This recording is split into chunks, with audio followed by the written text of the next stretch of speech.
భారతదేశ రైల్వే రంగంలో మరో విప్లవం త్వరలోనే ఆవిష్కృతం కానుంది.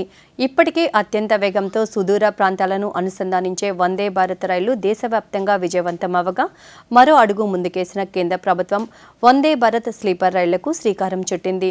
అందరికీ అందుబాటు ధరలోని విలాసవంతమైన ప్రయాణాన్ని అందించే లక్ష్యంతో నడిచే రైళ్లు విమానయానాన్ని తలపించే రీతిలో ఉంటాయనడంలో సందేహం లేదు.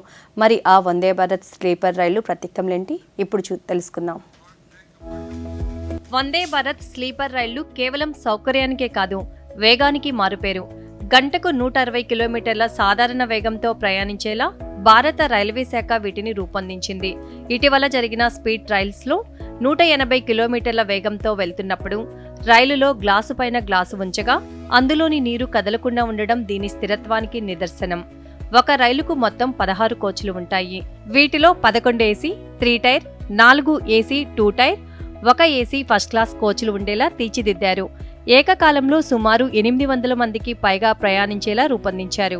వందే భారత్ రైళ్లలో ప్రపంచ స్థాయి అనుభూతిని అందించే ఫీచర్లు ఉన్నాయి. సీట్లు, బెర్తులను కుషన్ ఫోమ్తో తయారు చేశారు. పైన ఉన్న బెర్తులకు వెళ్లేందుకు సులభంగా ఉండేలా వినూత్నంగా నిచ్చెనలను డిజైన్ చేశారు. రైలు లోపల శబ్దం రాకుండా ప్రత్యేక ఇన్సులేషన్ వ్యవస్థను ఏర్పాటు చేశారు.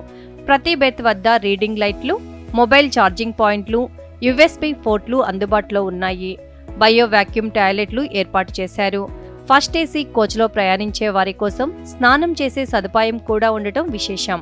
ప్రయాణికుల భద్రతకు భారతీయ రైల్వే పెద్దపీట వేస్తూ అధునాతన సాంకేతికతను వినియోగించింది. రైళ్లు పరస్పరం ఢీకొనకుండా కాపాడే స్వదేశీ రక్షణ వ్యవస్థ కవచ్ను అమర్చారు. ప్రతి కోచ్లో సీసీటీవీ కెమెరాలు, అత్యవసర సమయాల్లో లోకో పైలట్తో మాట్లాడడానికి ఎమర్జెన్సీ టాక్ బ్యాక్ సిస్టమ్ ఉంటుంది. నిప్పు, పొగను గుర్తించే సెన్సార్లను అమర్చారు. ఇక వందే భారత్ స్లీపర్లో టికెట్ల ధరల విషయానికి వస్తే విమాన ప్రయాణంతో పోలిస్తే సగం ధరకే ప్రయాణించవచ్చు. తొలి వందే భారత్ స్లీపర్ రైళ్లను గౌహతిలోని కామాఖ్య, కోల్కతా, హౌరా మధ్య ప్రారంభించనున్నారు. సుమారు 1000 కిలోమీటర్ల దూరాన్ని 14 గంటల 30 నిమిషాల్లో చేరుకోవచ్చు. ప్రధాని నరేంద్ర మోదీ ఈ నెల 3వ వారంలోనే దీనిని జాతికి అంకితం చేయనున్నారు.